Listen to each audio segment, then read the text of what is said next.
Yeah, excited to be here, excited to get moved on to pursue getting better. We open with Tennessee Tech practice today, and we'll start attacking these guys. They played a really hard-fought game with Middle Tennessee the other night, had a great comeback, and got a lot of respect for the way they played in that game for sure. And our guys will start getting prepared on them today.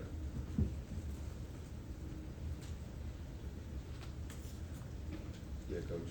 When we spoke to you last week, you kind of talked about Clemson, and Cliff Carson talked about Clemson being a man-to-man football team that likes to send a lot of pressures as a defense. When that's the identity of a football team, they come out playing a lot of zone coverage to start the football game. I'm curious how you guys adjusted as a staff, and did that kind of catch you by surprise?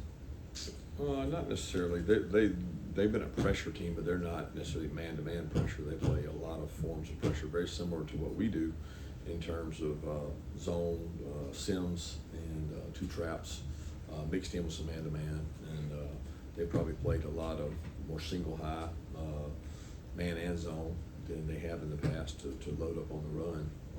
But I wouldn't say anything our offense gets surprises us because we have a huge volume of defense. So they typically get exposed to a lot of defensive structures. But that's neither here nor there. You can do a lot and be no good at it, or you can do a lot and try to be good at it. It's a lot more about the players.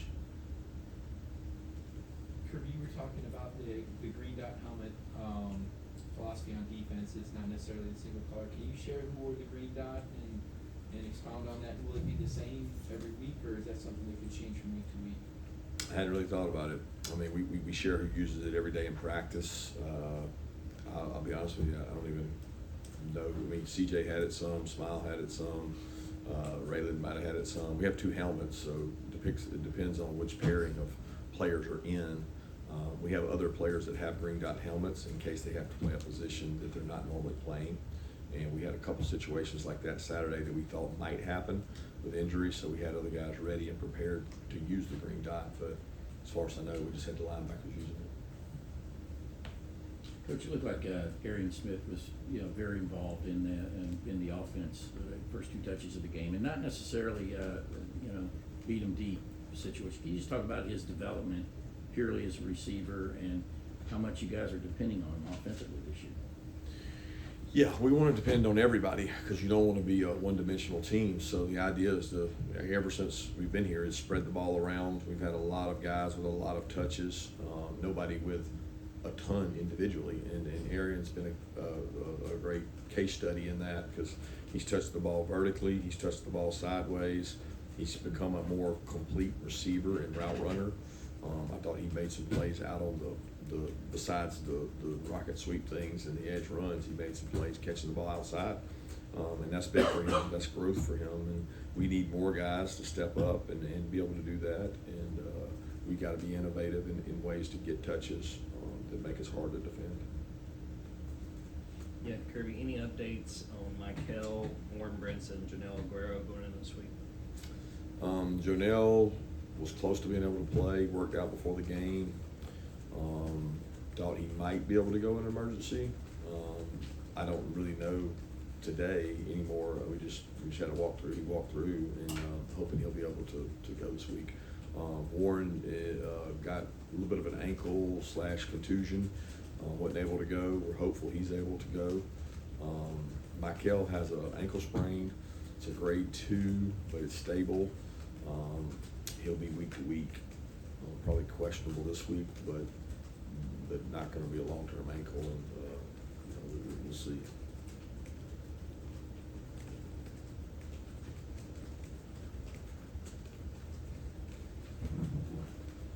This is sort of an off-topic question, but I'm sure obviously so much of your time is devoted to today and this week and that sort of thing. But when you're thinking about, and it's probably more an off-season thing, the bigger picture direction of the program, whether it's how to navigate NIL or the portal or replacements for your coaches, what's your process for making those decisions? All of them? Maybe let's pick out the NIL, I guess. Talk us through that. Yeah. What was that like? How do you come to the decision? Here's how we want to do this. Just organizational conglomeration of information. I mean, I can't answer that question. Just, I'm very process detail oriented. We have a way we go about things. We talk about it.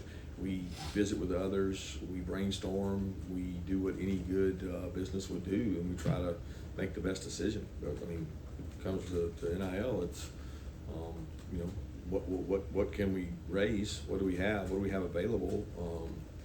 What's the best value, and what kids fit our culture, and who's going to be unselfish and come here and play for University of Georgia, and not just for the money. There's a lot of things that go into that decision, and those other decisions you talked about, there's a ton, especially in the offseason. If never had time to watch the tape, what were your thoughts on how Jared wasn't there? You know, I knock on wood, I don't think we had an errant snap, and that was something that was really important. We chart his snaps every day, and he's been about 95-96% snap accuracy, and that's something that you can't afford to have. It's got to be 100, and I thought he did a good job of doing that in the game. I think if you ask Jared, there's some things that he should have done better, he could have done better, and he didn't play his best football game. But like I tell kids all the time, if you miss time in training camp, it tends to show in the first game, and he missed some time. He did some really good things, some really athletic things, and then he had a couple plays that he didn't make. And I think he was the first guy who came up to me walking off the field and said he screwed up a couple plays, but you know, that's football. Yeah, what does it say about London Humphrey's abilities to come in and make those big third down catches after just transferring into the program this offseason? I mean, even coming in for relief for Dylan Bell on Saturday. Yeah, it's great. He does a good job. He's probably more in relief for Arian, and he did a good job. He's got SEC experience. I think that's what, you know, the portal provides you, to go get a guy that's been successful and played well in our conference, and he's done that. He's proven himself as a guy that can make plays, and he was ready when his number was called. And we talk about it all the time. Is your opportunity's coming. Are you going to seize the moment when the moment jumps in front of you? And he did that. Kirby, after reviewing the film, what were your impressions of Malachi when he played the star, and what kind of flexibility does that give you in personnel when he was able to play there? He did a nice job when he played the star, especially for a guy that didn't rep there but last week a few times. I mean, he didn't get any reps in camp there, so he did a good job jumping in and filling that role. Flexibility, it just depends on the depth of the positions. I mean, Malachi can be our best player at 5 positions, so it's more a matter of what's around him and what's healthy, working, and what are we going to do defensively. You know, like he plays a role at safety, he plays a role at strong safety, he plays a role at star, so he does a tremendous job. It gives us some depth, but I'd rather not have to be relying on the depth and rely on the guys that practiced all camp. Coach, you said after the game, as far as the Jalen goes, that coaches have had to get, I guess, uncomfortable using him on the field. I just wonder, how many guys have you been around in your career that can go inside out like that with the ability that Jalen has? And what is about that skill that makes them able to do that successfully? Well, we're unique in our defense. I shouldn't say unique. I don't know how many others do what we do defensively, because I'm not in their programs. So we're very different in regards to what NFL scouts and personnel tell us, that we still train, you know, outside backers to be Sam outside linebackers, and learned a long time ago that you need to develop 2 skill sets, because the game has changed and evolved to be more spread oriented. So these guys that played outside linebacker against a 2-back eye set, they weren't finding homes. They might have a home in the NFL, but they didn't have a home in college. And we make promises that we're going to develop you in multiple ways. I mean, going back to Natrez Patrick, he could play into the linebacker, and he could also play inside backer, and he was used to rush and do things here. Lorenzo was that way. Quay Walker started as an outside backer and inside backer, and had flexibility. So we think it's part of your growth. We say all the time, you're going to get 98% of your football reps in practice, so why not experiment and grow? And that 2% you get to play in the game, you get to show off all these things you learned. And then when the next level comes calling, they've seen you do multiple things, and it's really important to them that you can still play into the linebacker, because their style of football still has some traditional nature to it, as opposed to college is very different now. So I'm very proud of Jalen, because he's had to really grow and get uncomfortable at inside backer. He's more natural at his outside backer position. Kirby, what were your impressions of KJ in his first game? KJ's very confident. He's played more football than most seniors. He's been playing since he was 6 years old in the heart of Atlanta, in one of the toughest leagues there is to play football. And he's played up against older kids all his life. He's extremely athletic. The moment's not too big for KJ. He's very gifted athletically, but he also has great football instincts and intuition. He's been coached by his father, and he's tough. And so I think that gives him a leg up on other guys coming in, because he's just been playing football so long. Yeah, having a chance to review the tape, what did you see out of Damon Wilson in his first game against Clemson? Effort, like I did last year. There's things he's got to improve on and do better. He missed a couple opportunities to make a couple plays that I thought he should have made. But he's, I don't judge Damon on that body of work of those snaps. I judge Damon on the body of work of the 1,000 snaps he's had in camp. And he's had a really good camp. He's improved himself physically. He can play more downs now. He's got to continue to get stronger and maintain his weight. But just the few snaps our guys didn't play many snaps. We had 56 or 57 snaps, so we didn't have. I think we had 18 guys that played over 28 snaps on the whole team. So there weren't a large number of snaps played by anybody. So that body of work is not real big.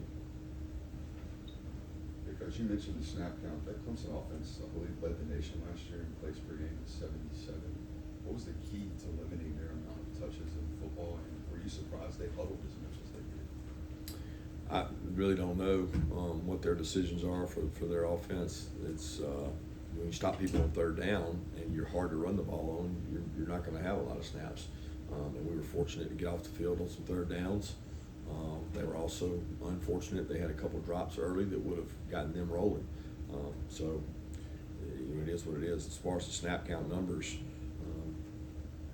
I think people with the headsets, you may end up with less plays than normal because of people wanting to wait and talk. Coach, you mentioned Arian's improvement, and he talks about in fall camp just becoming more consistent. I know it's only one game, but how have you seen him prioritize that? Oh, Arian works. There's no harder worker on our team than Arian Smith. He's a product of a really tough physical program, and he'll tell you today he stands in front of the team and he is just a completely different person. He had never had to practice and strain like he does here, and he has made decisions that he wants to be really good, so he works really hard at it. There's not a play that I can find where Arian doesn't run hard to the ball or try to block somebody and do something extra. And it's that way on special teams. He made a huge special teams play in the game, and continues to improve by doing those things. Kirby, what kind of jump have you seen from Lawson in his second year in the program? More confident in the system, healthy, tougher and more physical, but needs to improve on that, and just a passion for the game. He's really, really football savvy. He understands football and leverages, and has made a lot of plays, in the passing game, and continues to play more physical. Coach, just want to ask about Michael Moore. Did seem to get a whole bunch of snaps the other day, and also I know the last couple of snaps a game you ever get your freshman, redshirt freshman, all in there for the summer for the first time. How big is that for kids like that to get a chance? Hopefully, the work they get every day in practice. I know for you guys, everything is about that small snapshot you see of the game. But for me, it's what are you going to do today? What are you going to do tomorrow? Because you're going to get 40 or 50 snaps against a really good football player today and tomorrow. And we really try to impress upon our guys. There's so much value in our practice that it's held in higher esteem a lot of times by NFL organizations than the game is. And it's not understood by the common fan that practice is more important than the game, but it certainly is here. About Micah too. Micah's got to continue to improve. it's one of those deals that we're gonna play the guys that practice the best, and if he practices better, he'll get to play more.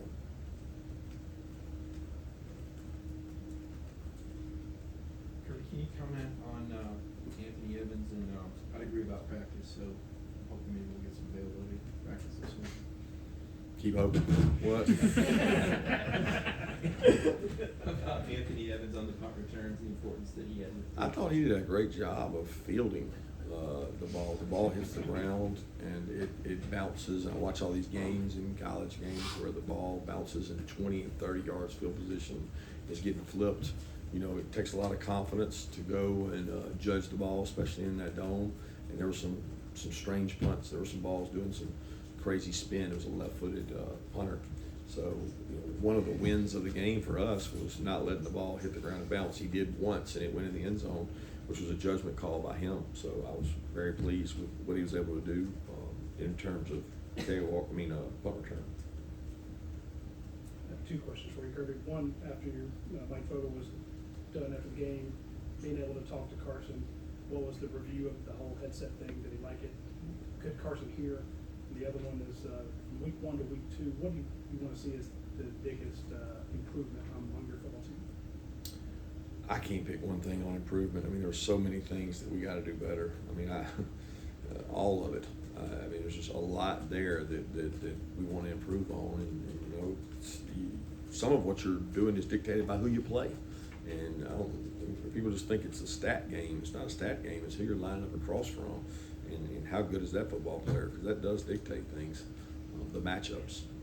In terms of Carson and Mike, I mean, we've done it every day for 32 practices. So it wasn't any different than the 32 practices that we did it. It shuts off at 15. You talk before it. It wasn't any different than our scrimmages.